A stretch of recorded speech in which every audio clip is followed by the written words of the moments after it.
धीरे धीरे सरकार भी आप लोग आपके पास सरकार तक भी जा रही है, वो भी आपकी सुनेगी।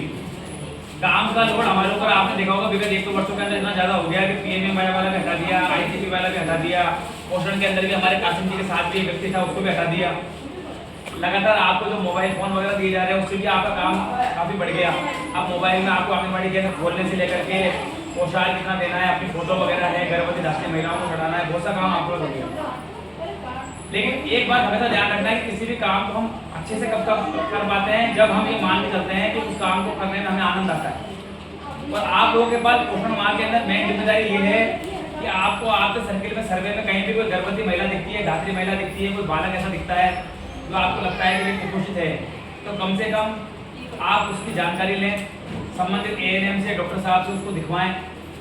गर्भवती महिला है तो उसके परिवार में जब आप कॉम्पीट करने जाते हैं तो आप उसको बताएं इस चीज़ के बारे में कि भैया आपको आपके खान पान में पूरा ध्यान देना है।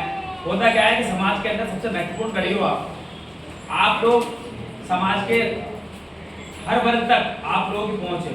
आप लोग सर्वे करते हो छोटे छोटे बच्चों से लेकर के बड़े बच्चों तक, किसी को भी ये आवश्यकता नहीं है जो आपको बच्चे को आप देख करके बता दोगे कि यार ये बच्चा आपका बीमार है, कमजोर है या सामान्य बालक से अलग है, बता दोगे ना आप लोग देखते हैं उसको।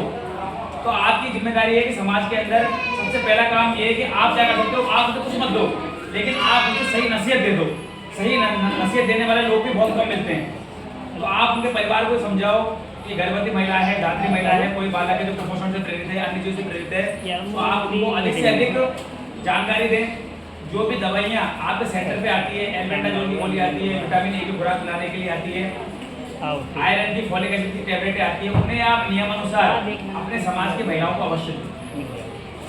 आपका एक छोटा सा प्रयास, आपको ऐसा लगेगा कि हम तो यार क्या काम कर रहे हैं, लेकिन आपका एक छोटा सा प्रयास नई पीढ़ी को बेहतर भविष्य देने के लिए बहुत कारगर है। आपका जो काम है उसको कोई माने या नहीं माने, परंतु मैं इस विभाग में 2.5 साल से हूँ और मैं आप लोगों के बीच में जब आता हूँ, आपका कार्यक्रम को देखता हूँ, मुझे बहुत प्रसन्नता होती है। मेरे को बहुत खुशी होती है कि आप लोग बहुत अच्छा काम कर रहे हैं। कई डिपार्टमेंट भी ऐसा काम नहीं कर रहे जो काम आप कर रहे हैं, क्योंकि आपके पास समाज के 66% लोगों की जिम्मेदारी आपके पास है। और जब तक बालक मजबूत नहीं बनेगा, महिलाएं मजबूत नहीं बनेंगी, तब तक अपन ये नहीं मान सकते कि बालक स्कूल में जाके पढ़ लेगा। स्कूल में तो पहली क्लास में जाएगा 6 वर्ष का होगा, लेकिन 6 साल तक बालक का शारीरिक और मानसिक विकास जो पूरा हो चुका होता है वो आपकी जिम्मेदारी है। अगर बालक 6 साल तक अच्छा विकसित हो गया, वो बालक कहीं भी नहीं रुकेगा। अभी मैंने आपसे क्या कहा, आप सोचोगे छोटा सा बालक है क्या करेगा, क्यों बड़ा होने तो नहीं। बालक का 3 साल तक पूरा विकास हो जाता है, फिर वो केवल लंबाई में बढ़ेगा, आकार में बढ़ेगा, उसका दिमाग नहीं बढ़ेगा। जितना भी दिमाग का विकास होना है किसी भी बालक का 3 साल तक हो जाएगा।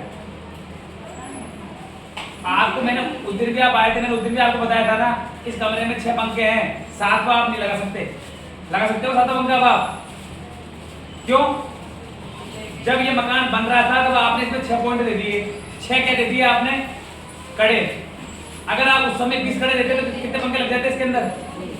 बस ऐसे कैसे बालक का दिमाग है, 3 साल तक, अधिक से अधिक 6 साल तक बालक के दिमाग के अंदर जितनी वायरिंग हो गई, जितने तार खिंच गए, उनमें ही करंट जाएगा। फिर आप करंट डाल नहीं सकते उसके अंदर। आप कितनी भी कोशिश कर लोगे फिर वो बालक नहीं सीखेगा। और आपको बहुत ताज्जुब होगा, सर बहुत बड़ी जिंदगी होती है, 6 साल में क्या होता है? नहीं, आप खुद सीखने का प्रयास कर लो। अभी मैं आपको दूसरी भाषा सिखाऊंगा, आप सीख जाओगे क्या? अभी मैं आपको तमिल सिखाऊं, तेलुगु सिखाऊं, सीख जाओगे आप 2-5 शब्द सीखोगे बस, कि खाने को क्या कहते हैं, आने को क्या कहते हैं, जाने को, ठीक है। और एक 3 साल का बालक जो होता है ना, 9 भाषा सीख सकता है। कितनी भाषा है? अब आपको 3 साल क्या सीखेगा? बालक की बुद्धि बहुत तेज होती है। इसलिए बालक जो आपके पास आता है वो 6 साल तक का बालक आपके पास आता है ना।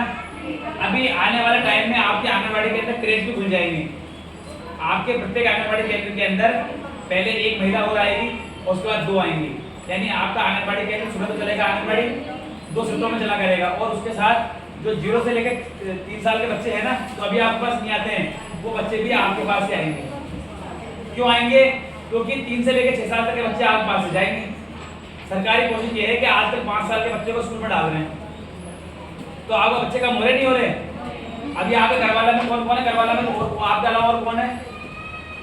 तो बच्चों को 5 साल के बाद ले जा रहे होंगे ना स्कूल वाले, 5 साल 2 महीने के, 5 साल 3 महीने के, पहले 6 साल में लेके जाते थे। तो इस बार क्या हुआ, हमारे यहाँ पे बच्चे 500 कम हो गए। हमारे पास इस बार बच्चे रह गए 5700। पिछले साल हमारे पास 6500 बच्चे थे, क्योंकि एक साल तक के बच्चे पूरे पाटन से 1000 बच्चे तो होंगे, वो कहाँ पे चले गए, स्कूल में। तो सरकार धीरे धीरे आपको क्या करेंगे, जो 0 से लेकर 3 साल तक के बच्चे हैं उनकी जिम्मेदारी आपके ऊपर आएगी। और उनकी जिम्मेदारी कैसे आएगी, उनके लिए क्रेच खोलेंगे, जिसे अपने आप खुला हुआ है ना शिशु पालना गृह। छोटे बच्चों के अगर माँ है वो किसी काम को जाती है तो बच्चों को आपके छोड़ जाएगी। उस बच्चों के लिए भी भोजन की व्यवस्था है, कुछ खाने पीने की व्यवस्था है। दूध तो आपके पास आने वाला है अगले महीने से, ठीक है।